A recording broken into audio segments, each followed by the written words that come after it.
తెలంగాణ గ్రామీణ ప్రాంతాల్లో party బలోపేతంపై Bharatiya Janata party special focus పెట్టింది.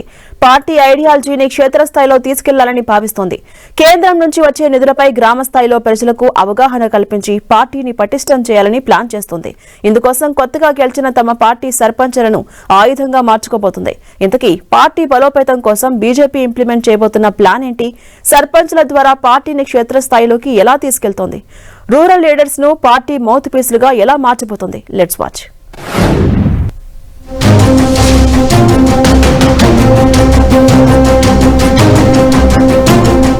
తెలంగాణలో బీజేపీని విస్తరించే ప్రయత్నాలు చేస్తున్నారు కమలనాథులు. ఇందులో భాగంగా గ్రామాలను టార్గెట్ చేసింది పార్టీ హైకమాండ్. ఇటీవల జరిగిన పంచాయతీ ఎన్నికల్లో 1000 వరకు సర్పంచ్ స్థానాలు, మరో 1000 వరకు ఉప సర్పంచ్ స్థానాలను బీజేపీ కైవసం చేసుకుంది. నెంబర్ పరంగా పరిశీలిస్తే కాంగ్రెస్, బీఆర్ఎస్ కంటే తక్కువే అయినప్పటికీ గత సర్పంచ్ ఎన్నికలతో పోల్చితే ఇది చాలా ఎక్కువ. గతంలో 200 లోపు సర్పంచ్ స్థానాలకు పరిమితమైన బీజేపీ ఈసారి దాదాపు 1000 స్థానాలు కైవసం చేసుకోవడంతో పార్టీ శ్రేణుల్లో ఉత్సాహం నెలకొంది.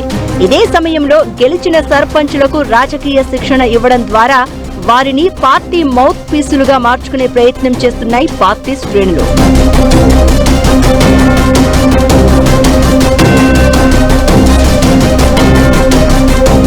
ఇప్పటివరకు బీజేపీకి గ్రామీణ ప్రాంతాల్లో లీడర్షిప్ అంతంత మాత్రంగానే ఉంది.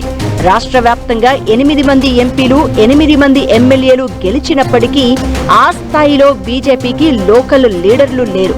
సర్పంచ్ ఎన్నికల్లో గెలిచిన క్యాడర్కు శిక్షణ ఇవ్వడం ద్వారా వారిని మరింత రాజకీయ సుశిక్షితులను చేయాలని పార్టీ నేతలు భావిస్తున్నారు. వీరికి ముఖ్యంగా పార్టీ ఐడియాలజీపై మరింత అవగాహన పెంచడంతో పాటు జాతీయ, అంతర్జాతీయ రాజకీయాలపై అవగాహన కల్పించనున్నారు. తద్వారా కేంద్రంలో బీజేపీ పనితీరు, ప్రధాని మోదీ నాయకత్వ పటిమను సర్పంచ్ల ద్వారా ప్రజల్లోకి తీసుకువెళ్లాలని సంకల్పించారు. కేంద్రం కొత్త సంస్కరణలను జోడించి తెచ్చిన బీబీజీ రామ్జీ పథకం ద్వారా చేకూరే లబ్ధిని వివరించనున్నారు. మొత్తానికి గెలిచిన సర్పంచులకు ట్రైనింగ్ ఇవ్వడం ద్వారా ఇటు ఐడియాలజీని, అటు అభివృద్ధి కార్యక్రమాలను వివరించడం టార్గెట్ గా పెట్టుకుంది బీజేపీ హైకమాండ్.